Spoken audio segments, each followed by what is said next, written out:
Là, le meilleur conseil que je pourrais vous donner, c'est de ne pas faire ce que je suis en train de faire. Et coucou, bienvenue dans cette vidéo où j'ai prévu de filmer un long plan séquence, enfin comme un plan séquence, pour vous montrer combien de temps ça me prend de tourner une pièce, une seule, de la préparation de la terre à la fin du tournage. Et je pense que je ferai une partie 2 avec le tournassage. Donc film en temps réel, je vais essayer de faire des petits commentaires, nous verrons. Pour la petite histoire, je m'appelle Leslie, je suis débutante. J'ai fait une formation de CAP céramiste avec YouSchool à distance du coup. Je ne vais pas valider mon CAP, mais c'est pas du tout le sujet de la vidéo. Et j'ai commencé à tourner en août 2024, enfin en septembre 2024. Et avant ça, j'avais fait quelques cours avec une céramiste. Voilà, donc j'ai 1 an d'expérience, sachant que j'ai arrêté pendant genre 8 mois, même plus, entre décembre, non c'est ça, 8 mois, entre décembre et j'ai repris en septembre avec la naissance de mon 2e enfant. Il y a d'autres vidéos sur la chaîne si jamais à ce sujet, donc au sujet de la céramique et sur d'autres sujets, n'hésitez pas à regarder, à vous abonner, tout ça, n'est-ce pas? Faites-moi un petit coucou en commentaire, je vous réponds et je vous lis avec grand plaisir. C'est parti. Alors, on commence par peser la terre.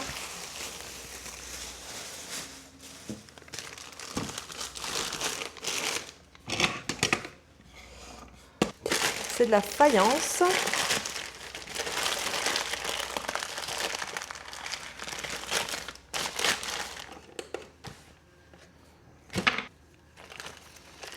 Je vais faire une balle de terre de 400 grammes, je pense.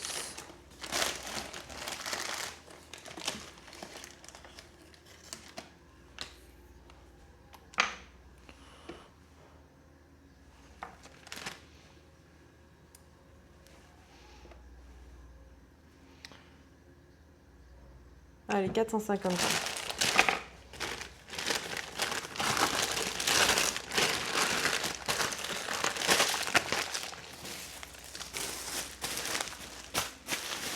Je remballe bien ma terre.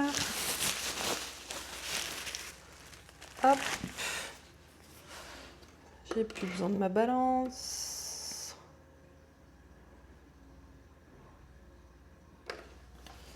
Zou. Donc préparation de la terre. Je vais juste amalgamer un peu.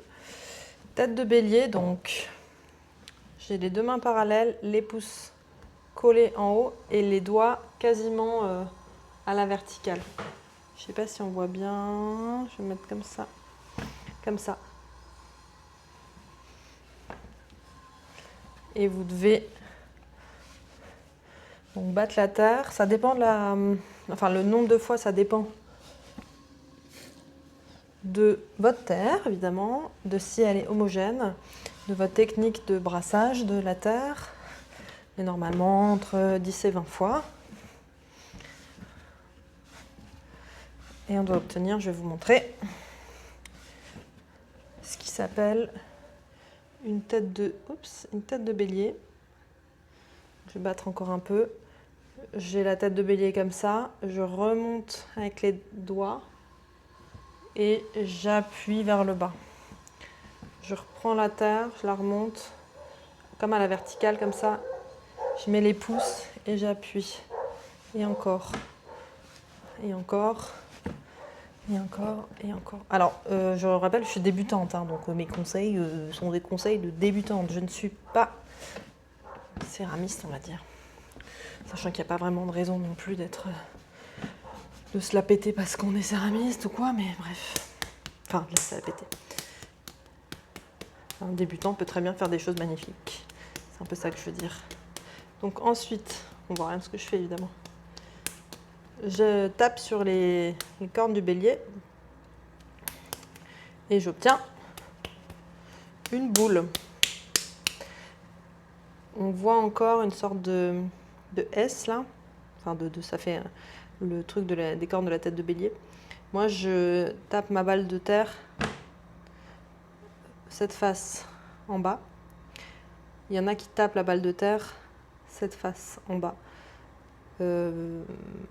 Honnêtement, je n'ai jamais rencontré de problème en tapant la balle de terre de cette manière, donc je continue de le faire comme ça. Alors, je bouge ma caméra. Zou.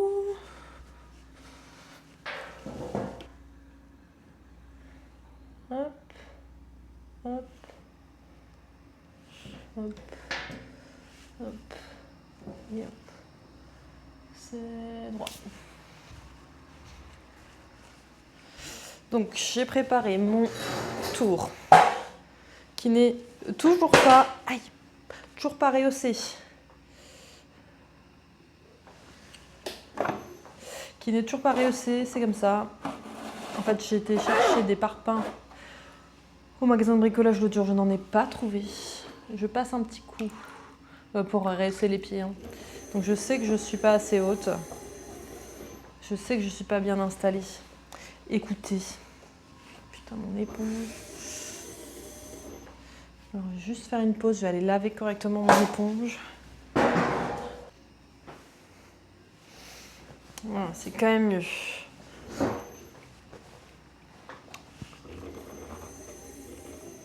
Donc je disais, ouais, je sais que je suis mal installée, hein. Je sais que je devrais être un peu plus haute. Hop, c'est comme ça. Là, je vais tourner qu'une pièce, donc ça ira. Donc je reprends la balle, les cornes de bélier de deux côtés, et je vais taper ma balle de terre assez fort sur la girelle. La girelle, c'est ça. Et je me rends compte qu'il me manque ma pique. Voilà, je vérifie que j'ai tous mes instruments et c'est parti.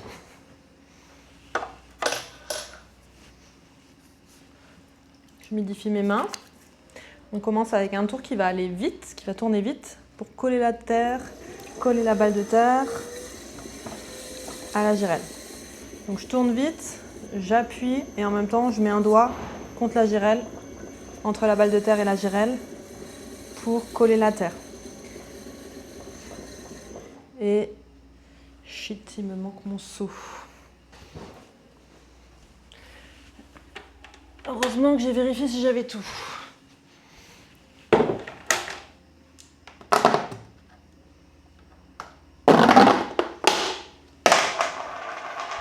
Voilà mon seau de recyclage.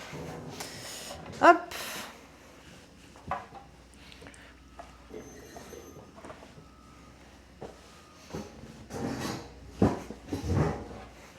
C'est parti.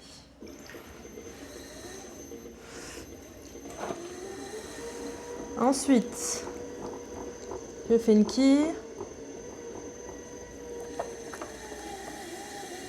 et je redescends. Donc le but c'est de centrer la terre.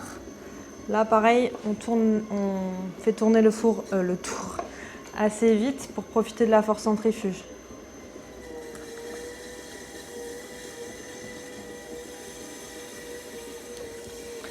Et on respire car on est vite en apnée. Hein. Donc c'est déjà mieux. Donc là le but c'est de centrer la terre et d'homogénéiser la terre. Quand on monte la quille, ça vient mélanger la terre.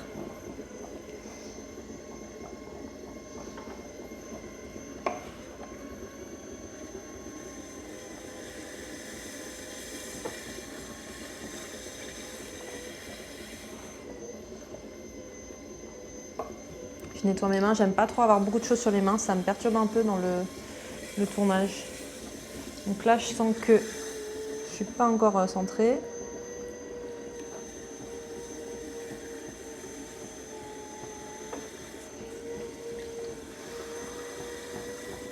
Ouais, c'est bon.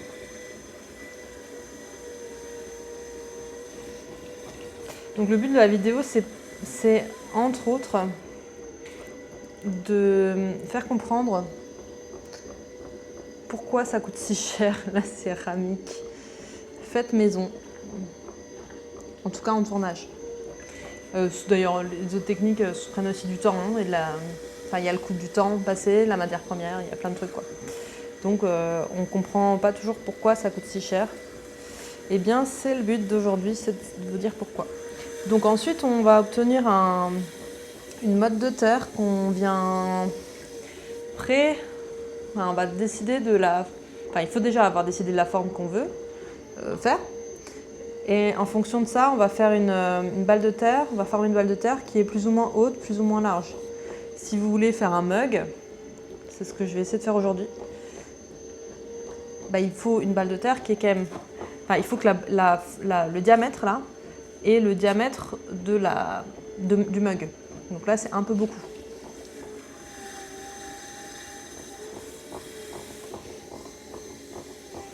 Donc j'aurais peut-être pu faire déjà avant une balle de terre moins... Voilà.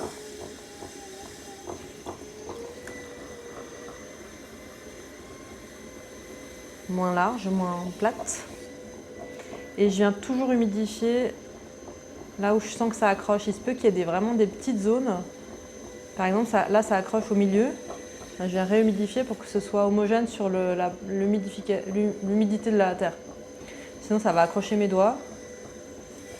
Et je vais faire briller ma pièce.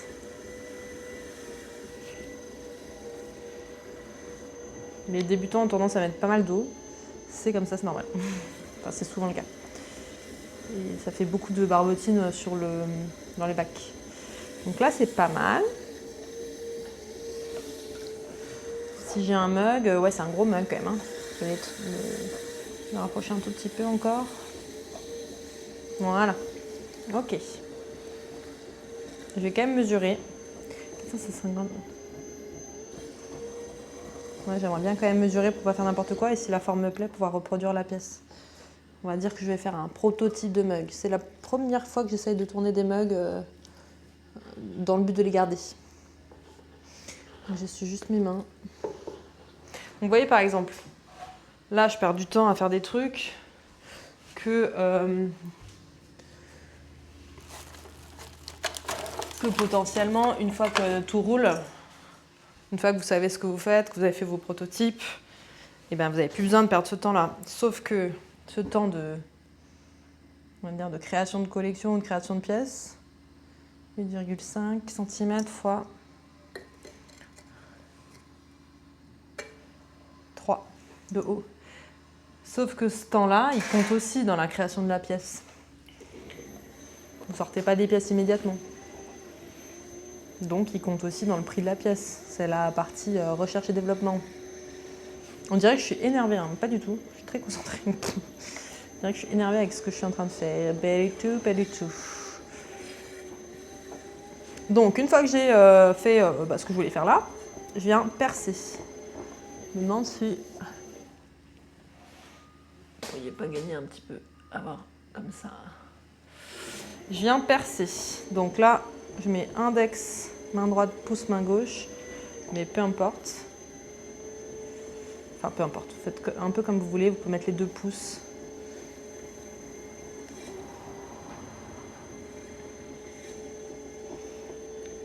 Et une fois que vous êtes à une profondeur que vous pensez suffisante, vous utilisez une pique et vous mesurez ce qui reste comme fond. Soit vous voulez faire un fond et donc il faut laisser du fond. Soit vous voulez faire un pied, pardon, et il faut laisser du fond. Soit vous ne voulez pas en faire un, comme c'est mon cas aujourd'hui, je ne veux pas faire de fond, de pied. Et dans ce cas-là, il ne faut pas laisser de pied, il ne faut pas laisser de fond. Oh, j'y arrive pas. Ouais, c'est bon là. Je laisse à peu près 1 cm. Donc je répète, soit vous voulez un pied et il faut laisser du fond, la profondeur, pour pouvoir après tournasser le pied. Donc tournasser, c'est la mise en forme du pied une fois que la pièce est à consistance cuir, c'est-à-dire un petit peu plus sèche que quand elle sort du tour où elle est molle. Et donc quand on tournasse, c'est qu'on fait le pied et s'il n'y a pas assez de fond, vous ne pouvez pas faire un pied. Logique. Une fois que je suis comme ça, je vais ouvrir les parois. Enfin, écarter, ouais, ouvrir la pièce. Donc là, pareil, je peux faire comme je veux avec, vous voyez rien, je pense. Avec mon pouce comme ça, je viens pousser la terre vers les bords. Je viens contrôler avec l'autre main que la pièce ne vrille pas. Est-ce que vous voyez quelque chose? Ouais, vous voyez quand même. Et je forme mon fond en comprimant la terre vers le bas. Donc là, j'ai fait un geste où je viens pousser la terre vers l'extérieur, comme ça. Et après, je viens faire un geste où je viens, avec les pulpés des doigts, lisser mon front ainsi que comprimer mon front. Donc j'appuie vers le bas et vers l'extérieur. Je glisse les doigts vers l'extérieur. Je peux le faire avec le pouce aussi. Tout en contrôlant que ma pièce ne vrille pas avec ma main gauche. Je viens regarder mon fond parce que je sais pas pourquoi, et c'est le cas encore là, souvent mon fond augmente de nouveau de profondeur, je sais pas pourquoi. Souvent mon fond, je sais pas comment formuler ça, souvent mon fond redevient un peu plus épais que ce que j'avais fait. Je ne sais pas pourquoi, si vous avez une explication, n'hésitez pas. Donc je reviens creuser un tout petit peu parce que ça sert à rien d'avoir trop de fond si on veut pas faire de pied.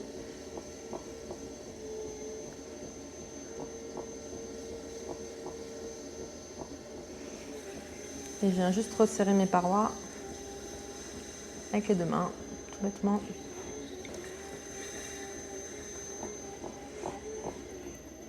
Et je voudrais voir comment c'est dedans, donc je viens passer mon éponge un petit peu partout pour absorber l'excédent d'eau. Ok. Donc je voudrais ouvrir un peu plus.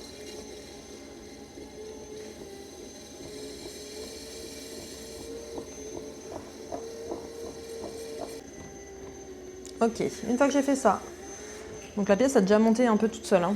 Je viens dégager, là je vais monter les parois, je viens dégager le pied.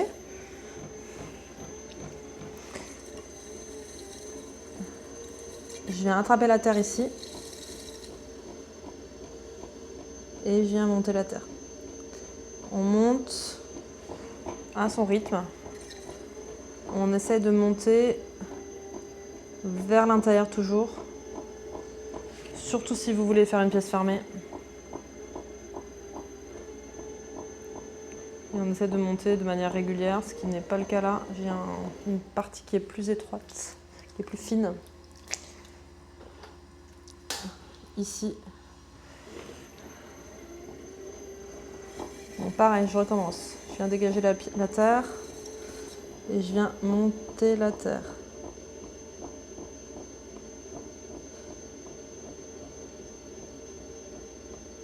Si vous cherchez à faire des formes, genre des ondulations, des boudins dans la terre, dans la pièce, il faut que vous laissiez un petit peu plus de parois à certains endroits évidemment.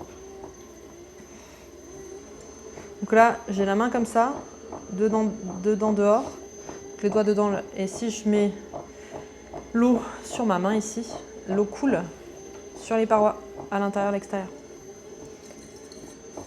Je redégage le pied.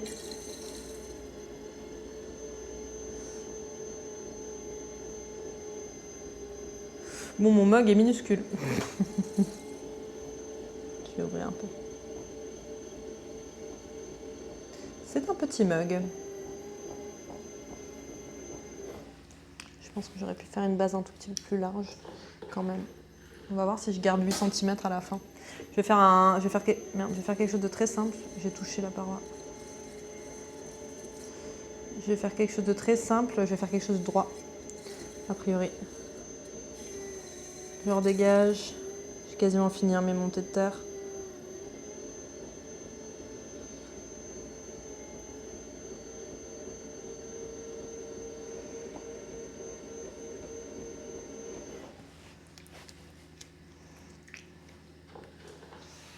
Ce coup-ci, j'ai prévu mon estec. Ouais, j'ai vraiment un truc là qui est pas droit.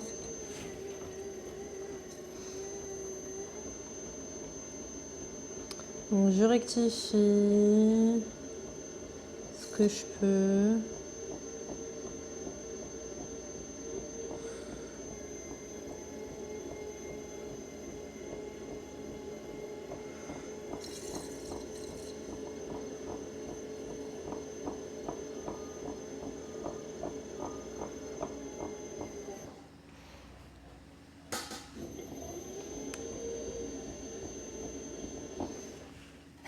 Hop.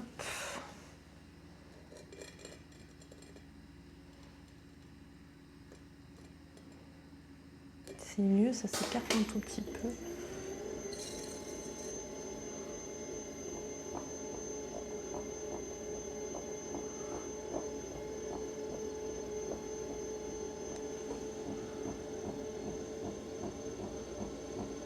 Je préférais que ce soit un tout petit peu plus fermé. Hein.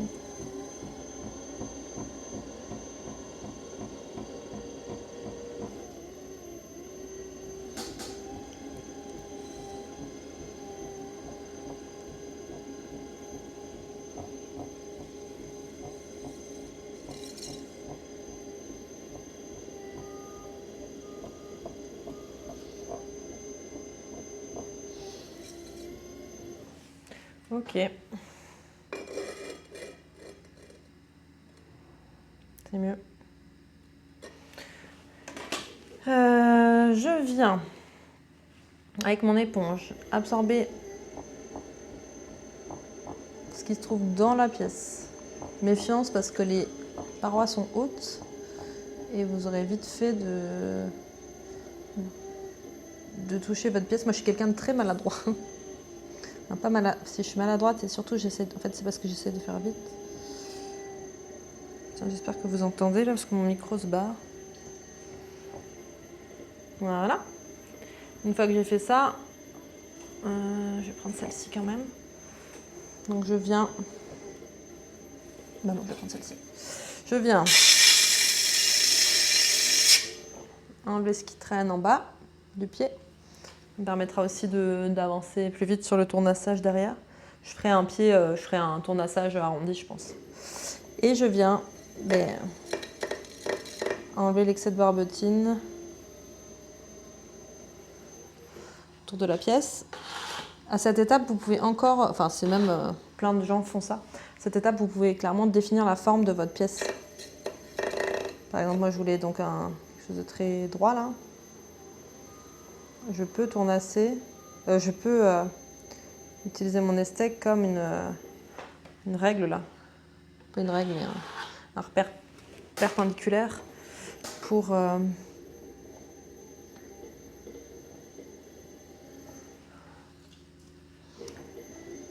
avoir quelque chose de plat comme je voulais, quelque chose de vertical. Et voilà. Et voilà, du coup, dernière étape, mais pas des moindres. Nettoyer les mains pour avoir les mains propres, pour enlever la pièce. Je balance de l'eau, hop là, derrière la pièce. Je prends mon fil à couper et je vais glisser le fil à couper sous la pièce. Et ça va amener l'eau sous la pièce pour pouvoir ensuite décoller la pièce de la girelle.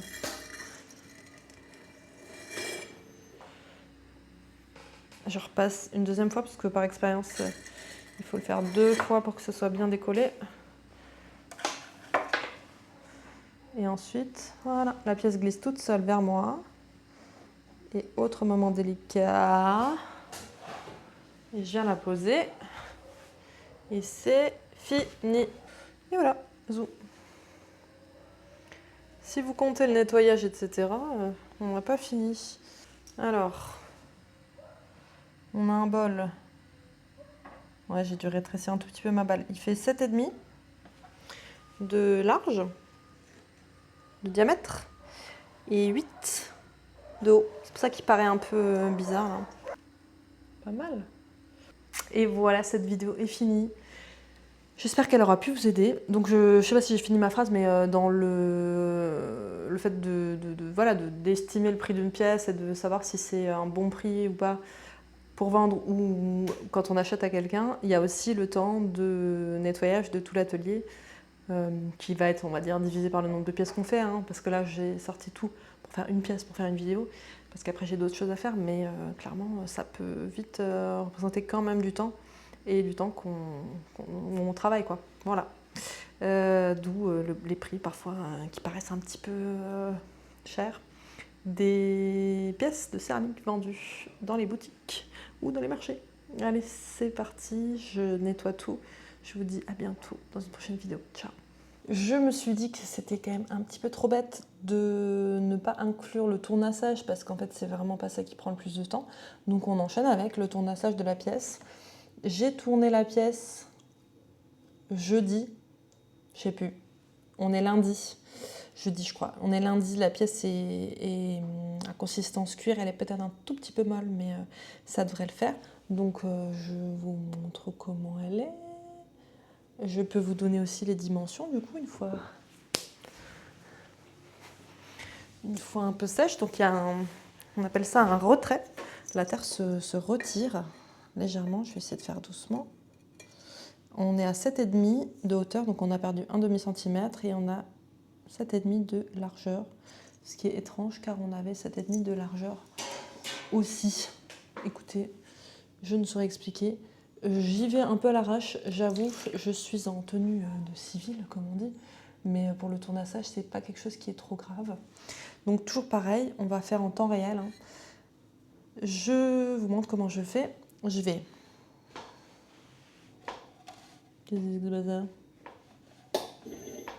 vais humidifier ma girelle légèrement. Je vais humidifier ce qui s'appelle la lèvre de la pièce. Donc là, le but, c'est de créer une sorte de colle. La barbotine, la terre mouillée, ça fait de la barbotine et ça fait comme une colle pour pouvoir... Non, il faut quand même que je prenne un... Attendez. Je vais quand même prendre un tablier. Voilà. Sinon, je vais m'essuyer dans mon pantalon. Je me connais déjà que je suis dégueulasse là, avec toute la bave du petit. Ok, donc une fois que j'ai humidifié les deux parties, je vais prendre la pièce là. On fait doucement pour pas écraser les parois. Et je vais faire des tout petits mouvements avec la main qui vont, au fur et à mesure, coller la pièce. Donc j'utilise les repères de la girelle. Je ne sais pas si vous verrez bien. Sur la girelle, il y a différentes lignes, là, 1, 2, 3, qui sont des repères de diamètre. Et ensuite, par exemple avec une pique, mais ça peut être avec ce que vous voulez, je vais faire tourner la pièce. Alors ça peut être à l'œil, moi j'ai du mal à le voir à l'œil, j'avoue. Ma pièce, elle n'est pas très... Je l'ai un peu déformée, je crois. À l'œil ou avec une pique, je viens mettre mes mains sur le bac, fixer mes mains pour faire en sorte que mes mains ne bougent pas. Et regardez là où ma pique touche. Donc ma pique, elle touche ici sur la pièce. Je ne sais pas si vous le verrez. Donc je vais le mettre juste du bon côté. Et du coup, je vais essayer de centrer ma pièce de cette manière-là. Alors je crois que je ne l'ai pas très bien centré là, du coup.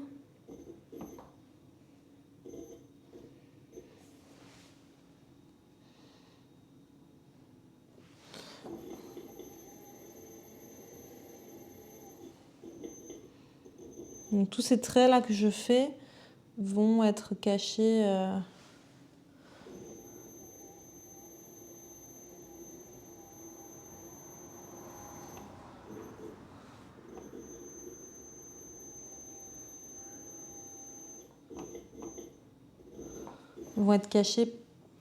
par ce que je vais faire après. Et ensuite, je peux taper .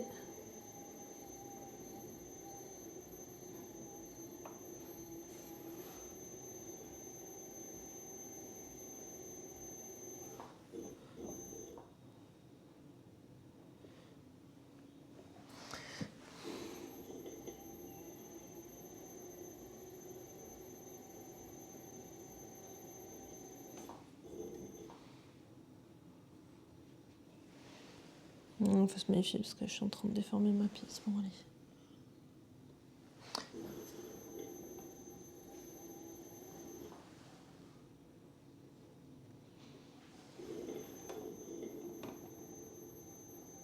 Bon, je suis en train de déformer ma pièce parce qu'elle n'est pas assez dure. Mais je crois que les parois n'étaient déjà pas assez...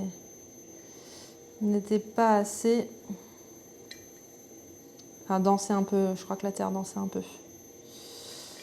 Donc comme je disais, je vais faire un tournassage simple. Je vais faire juste un fond plat et un truc arrondi là. J'utilise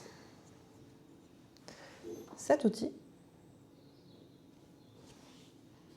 Voilà.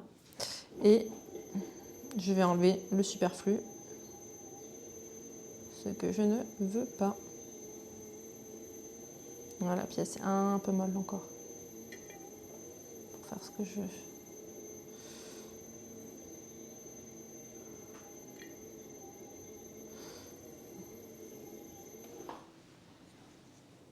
Ça va le faire quand même.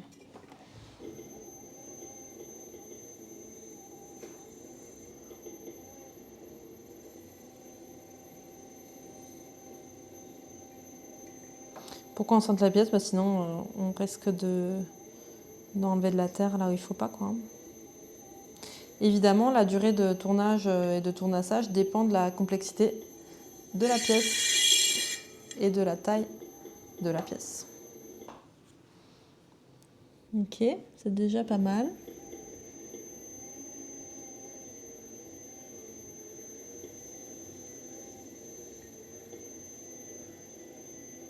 Je vais vérifier au doigt si ça fait ce que je veux.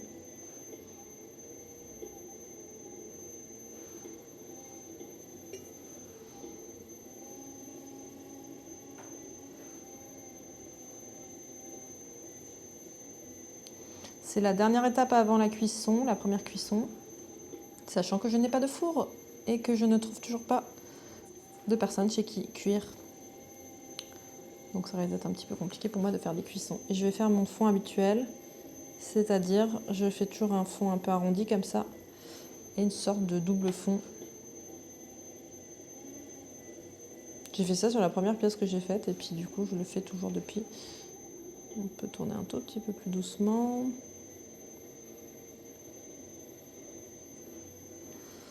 J'aime beaucoup ce fond.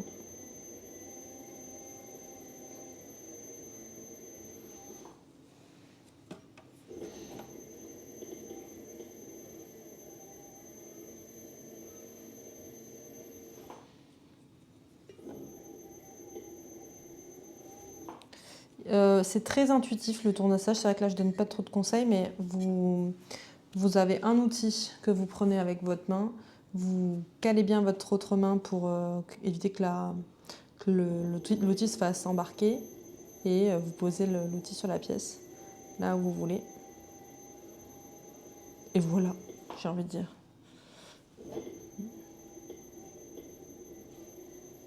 La technicité principale, c'est d'effectuer les gestes sur une pièce qui est centrée, ce qui n'est pas trop le cas là, mais bon, c'est comme ça. Vu que la pièce n'est pas droite à la base, voilà. Donc sur une pièce qui est centrée et sur une pièce qui est à bonne consistance, qui a bonne sécheresse, j'allais dire. Ouais, c'est ça.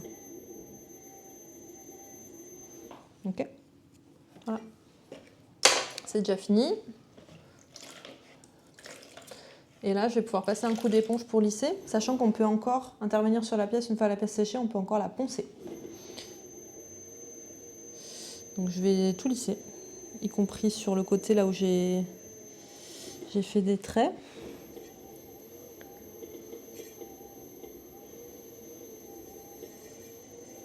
Méfiance, il ne faut pas trop humidifier, mais bon, je vais quand même être obligée de lisser un peu.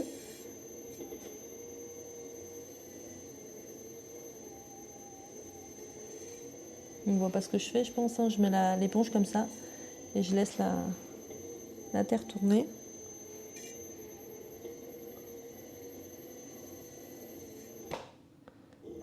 Ok.